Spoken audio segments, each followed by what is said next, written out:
It's time for the Newsmaker Show on AM 1480 WLEA. Here's Brian O'Neill. I'm Brian O'Neill, and I want to thank Glenn Lee, Derek Malinsky, Bill Dugan, and John Lewis, and all the staff for their help while I was off the last couple of weeks. We're on today with Hornell Mayor Sean Hogan. Mayor Hogan, thanks for coming on Newsmaker Show. Great to have you back, Brian. Great to have you back. Starting out with a local news question. Anything new on the Alstom Amtrak deal? No, just like, I was called by the local newspaper last week asking me the same question, and the answer is there's nothing new. It's the same process taking place. I mean, you have a $2.5 to $3 billion contract, and it's a contract between two massive entities, Amtrak and Alstom, and they are, obviously moving cautiously and with all due caution on both sides to make sure they get it right. I mean, there's a lot at stake here, not only for Amtrak with the 28 new train sets for the next generation high-speed rail, and really the first true high-speed rail train to be introduced into the country. So, yeah, I can see where both sides would be very cautious and tenuous about, signing a final agreement. But it's going to happen. Yeah, that was my next question. This is nothing, even though it's taking a little bit longer than people expected, this is nothing that anybody on either side is going to back out of. And isn't it true that Alstom has spent a lot of money fixing things up for that Amtrak deal? Oh, yeah, as I'm saying. I mean, they're proceeding along, and they're doing all due diligence and hiring people right along and setting the stage for a successful project. So nothing's changed. Hornell's still benefiting from the increased employment and will continue to benefit from it, and the interest in this community, both economic investment-wise and downtown revitalization-wise. So, yeah, people shouldn't read too much into it, and they should be just as optimistic and as excited about the future as I am and other members of the community are. So we're on the right track. A few weeks ago, there was, some infrastructure stuff going on in Hornell, road work on 36, and talk of water and sewer line work, and even some water and sewer line work. Am I correct? Right. Yeah, we're in it's springtime, so we're definitely in the capital project mode. We're going to be doing some significant street improvement work in the community. That was my next question. You talked about that at a common council meeting a few weeks ago. The streets, I don't know if you have that list memorized, or if you could give us a basic idea of what streets will be worked on. We'll be starting with East Avenue extension from East Avenue to the city line, and then we're going to do from the Turnpike up to all the way East Main Street to the Turnpike. We're going to do Transit Drive initially. It's one of the first few projects out of the box. Also a portion of Howard Street. So we've got our first round of paving set and pretty much scheduled, which entails a significant amount of pavement and improving your riding surface. If you've driven on East Main Street lately, from the bridge to the Turnpike or to the Bryant School, it runs pretty rough. There's been a lot of excavations there, and there's some potholes, so that'll be done. Transit Road or Transit Drive, which is a city street that runs to Alstom, is in pretty rough shape, so that'll be done, one of the first projects done. And plus the area from East Avenue from probably around from Henry Street or to the city line will be done, and that'll pretty much, and Howard Street will be done. They'll pretty much wrap up, for the east side this summer, and then there's some other work. There's a significant amount of other work planned, but that'll unfold as time goes on. The paving season runs from May when they open the plants right through October, so we'll have plenty of time and to determine what other streets are going to be impacted. But those are the first ones that'll be done. Good to know. State news question. Governor Andrew Cuomo and the Buffalo Billion, there's that federal investigation by U.S. Attorney Preet Bharara into one of Governor Andrew Cuomo's top aides who's being looked into, and Bharara leaked this to the press. The allegations is that one of Cuomo's top aides was getting big money in the form of political consulting fees. From what I can gather, he's supposed to have gotten lobbying money from some of the businesses in Buffalo that benefited from the Buffalo Billion. Now, there's a group on the right who are jumping for joy, and they think this is the end of Andrew Cuomo. Others on the left and in the center in Albany, they're just quietly waiting to see what happens. And, some have defended Cuomo. What are your thoughts on why U.S. Attorney Preet Bharara is looking into this Buffalo Billion money? A lot of chirping going on about the Buffalo Billion and how the contracts were awarded and things of that nature. So, so where there's smoke, everyone automatically assumes that there's fire. So I'm sure that that raised it's a lot of money, and it raised some issues by some disgruntled people. And Preet Bharara is a prosecutor that's operating out of New York City. I mean, there is a U.S. attorney that out of Buffalo, the Western District. So I'm kind of wondering why Preet Bharara has extended his reach from his New York City area into Buffalo when there is a U.S. attorney there. I assume it's because William Hochul is the husband of the Lieutenant Governor, Kathy Hochul. So you see a little conflict there? I think probably a conflict, and so the U.S. attorney probably deferred to Preet Bharara because he has some interest in the case and whatever. I think there's a lot of smoke right now. I don't think there's a lot of fire. I know the person individually that has been named and leaked to the press. The guy's name is Joe Percoco. I've known Joe for many years. Joe has been in Hornell. He is obviously a true public official. I would be shocked to find if he has done anything illegal. He is a very committed and tried and true Cuomo loyalist. He worked for Mario Cuomo as well as Andrew. But I would be very shocked to find out that Joe Percoco has done anything that is illegal. Yeah, I think it was Zach Fink, the reporter for New York One, who said, Zach Fink said, that he knew Joe for years, and that Joe's job basically was to do things that Andrew Cuomo and Mario Cuomo, the unpleasant stuff in politics that the Cuomo's father and son there did not want to do. But Zach Fink seemed to express in his article doubts that Joe would be guilty of something like this. Yeah, and I do too, because I know Joe is basically known as, a Cuomo loyalist. He's the enforcer. He would deliver the bad news where it had to be delivered, or he tried to, garner support, twist some arms for support when they needed support for different legislative issues.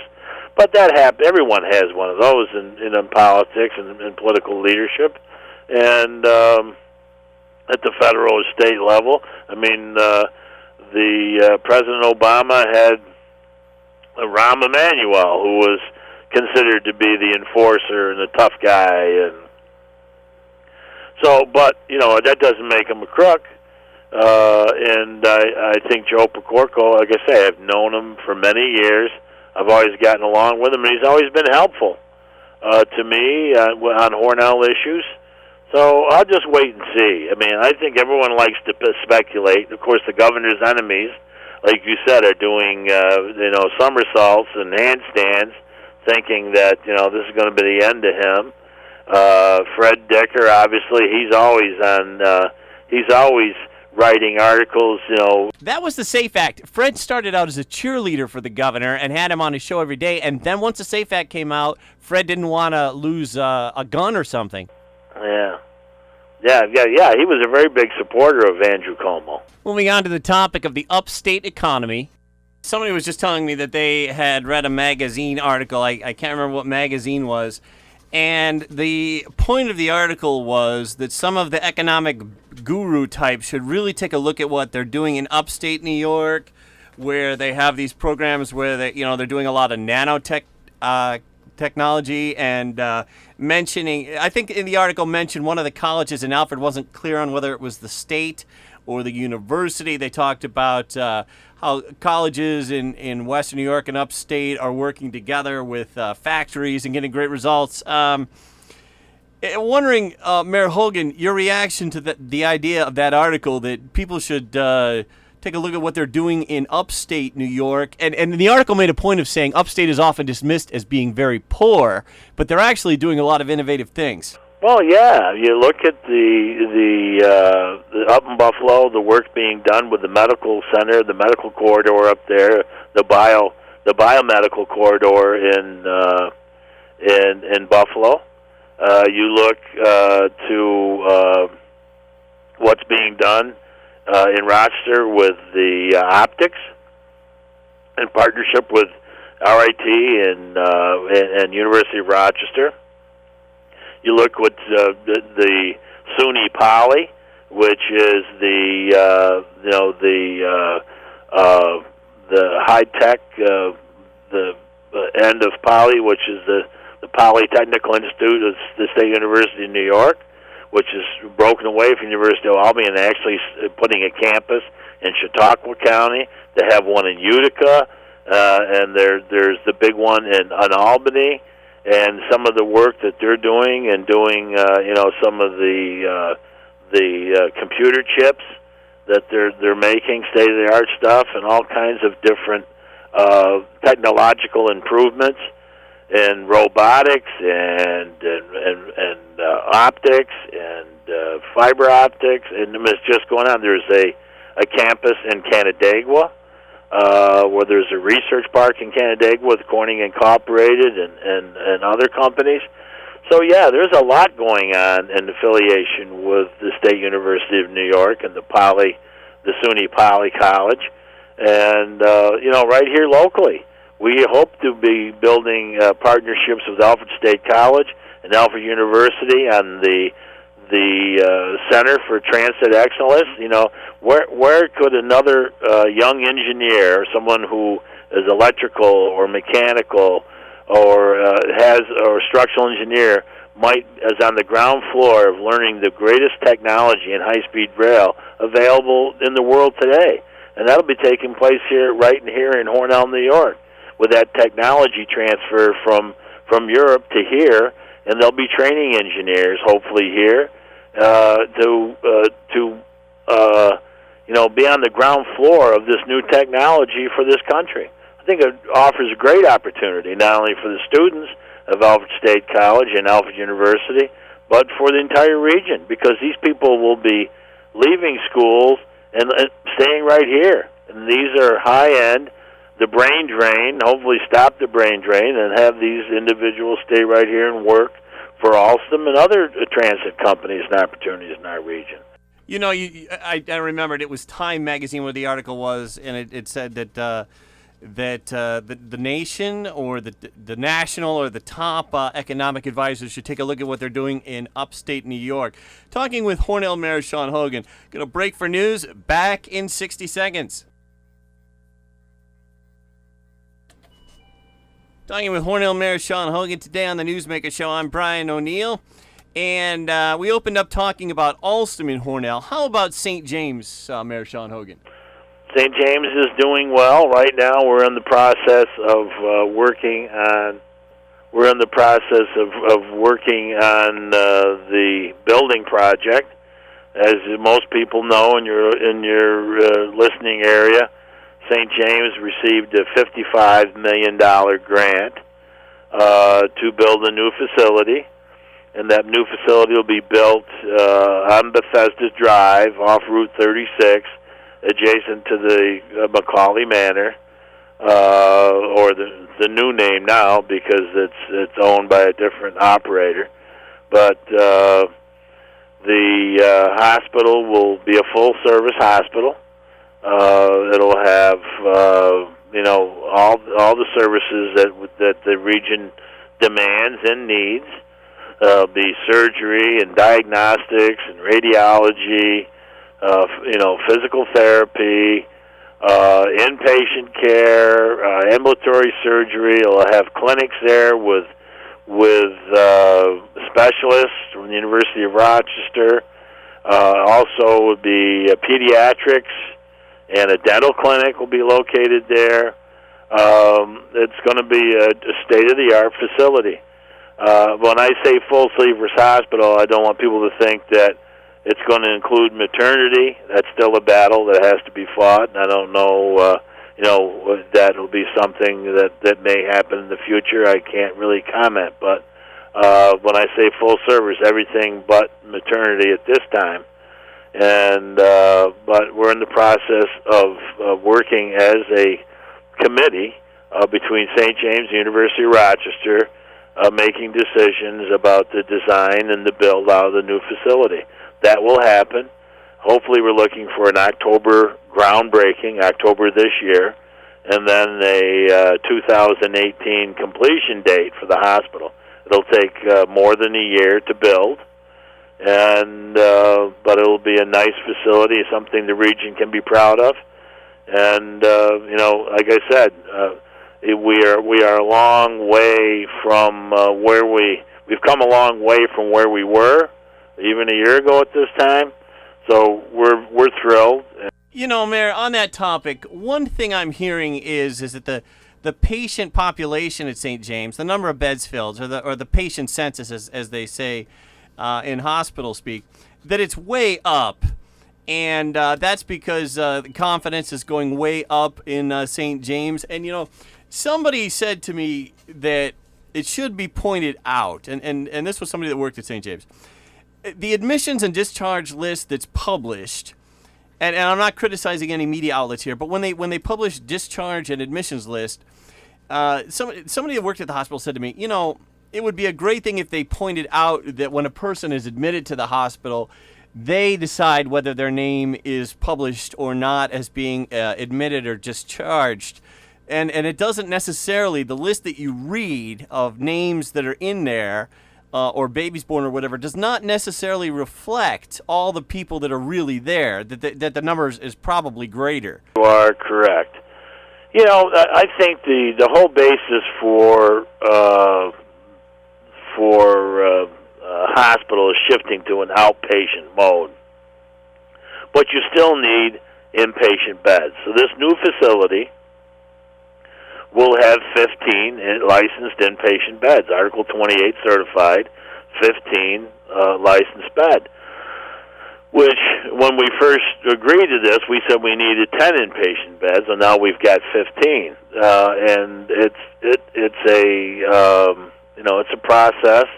A lot of people don't need to be admitted. Some people do. And everyone's philosophy is if you can be treated at home for an illness, that's the best place to be treated. I mean, if you're going to have open heart surgery or life-saving surgery or something of that nature, yes, you're going to be transferred. You're going to be transferred to Strong or some other urban medical center, which is what happens now for the most part. There's going to be surgeries done at St. James. There may be bowel resections and gallbladders and some vascular surgery and things like that. And those surgeries have always been done here. And we hit a rough patch there because Dr. Joe McCormick died unfortunately prematurely. Dr. Foreman took a job in Mississippi, and so that left us with one surgeon. We were able to recruit Dr. Rizvi, And basically, what makes a hospital tick is med-surg beds, because they need surgeries for some extended stay where your recovery period is maybe 1 or 2 days, and you're in the hospital.